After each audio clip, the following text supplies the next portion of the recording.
Ya. Ayo Faisal. Bentar. Ya.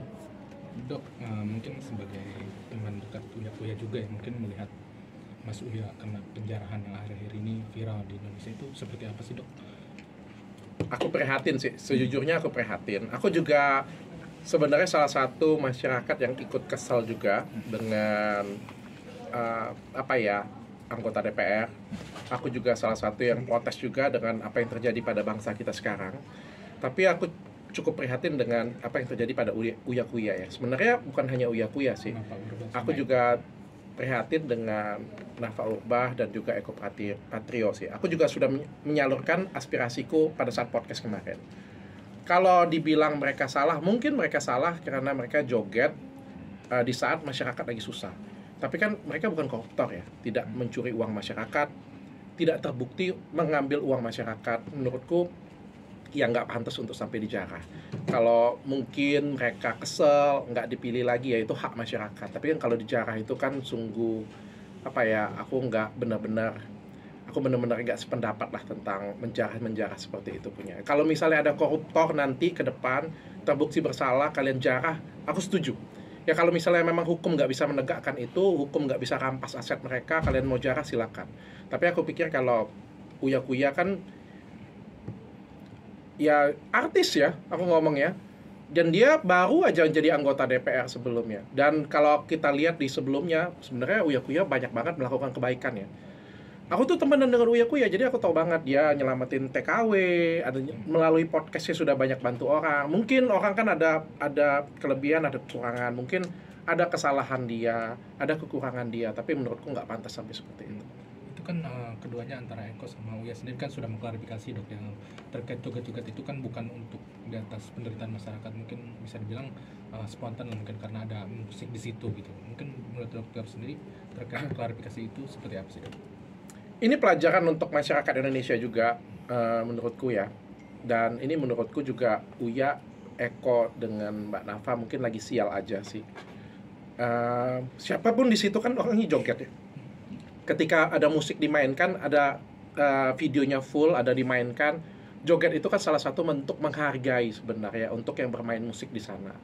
Meskipun mungkin jogetnya itu menyakiti hati masyarakat yang lagi susah. Saya paham sekali. Sebenarnya ini bukan masalah jogetnya. Kalian bayangin nggak kalau misalnya anggota DPR joget, terus masyarakatnya itu sejahtera, nggak ada di PHK, nggak ada, semuanya sejahtera lah. Mau pajak naik, mau mereka joget, mau mereka kopol, aku rasa nggak ada masalah di sana. Ini kan yang jadi masalah ini, masyarakat ini lagi susah. Dan ngelihat kayak anggota DPR kita joget-joget, pajak naik, semua lagi disusahin, gaji naik, kesel, ada kemarahan di sana. Itu kan yang bikin memantik sebenarnya. Ide utamanya kan sebenarnya masyarakat lagi susah. Perekonomian lagi susah, daya beli lagi jelek banget. Itu masalahnya. Cuma lagi sial karena masyarakat lagi marah banget, mencari korban untuk melampiaskan kemarahan mereka. Sehingga yang didatengin kan rumah-rumah ya seperti Uya Kuya, Eko Patrio. Padahal yang joget kan banyak banget. Kenapa nggak semua yang joget coba?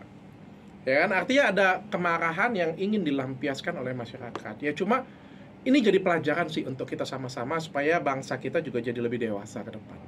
Dok, ada komunikasi nggak mungkin dengan Mas Uya sendiri perihal kejadian kemarin? Aku ada chat dia, aku ada kasih semangat. Aku tahu dia orang baik. Dia banyak bantu orang juga. Karena dari sebelum-sebelumnya setiap kali ada kasus, ada masalah, aku tuh sering chat-chatan dengan dia. Kalau misalnya dia nggak bisa angkat kasus tersebut, dia pasti bilang dengan aku, bro, ini ada kasus nih, bantu dong angkat. Aku juga sama, kalau misalnya ada kasus podcast, aku bilang ini bagus, dan aku juga nggak bisa angkat, atau dari aku minta kasih ke dia juga sering banget ya. Kita sering komunikasi, dan dia kan orangnya total ya. Kalau misalnya memang bantuin TKW, ya totalitas banget. Kalau aku kan, oke, aku angkat masalah isu sosial satu kali. Apalagi kan, gini, kalau podcast ini kan semua ada kelebihan ada kekurangannya. Uya Kuya mungkin lebih ke masalah TKW, masalah-masalah orang yang butuh bantuan hukum ya. Kalau saya kan mungkin lebih ke isu sosial ya, perceraian, apa-apa yang lagi viral ya. Dan aku pikir Uya Kuya banyak bantu orang sih, banyak bantu masyarakat sih, sangat disayangkan sekali. Tapi Dok, ada yang speak up juga, ibu-ibu yang katanya udah diundang podcast tapi nggak tayang, terus nggak dikasih ongkos pulang juga. Saya pikir itu bisa terjadi pada siapa saja. Saya juga bisa melakukan itu. Bang Denny Sumargo juga mungkin. Ya namanya kita podcast ini kan melayani ratusan orang ya dalam 1 tahun ya.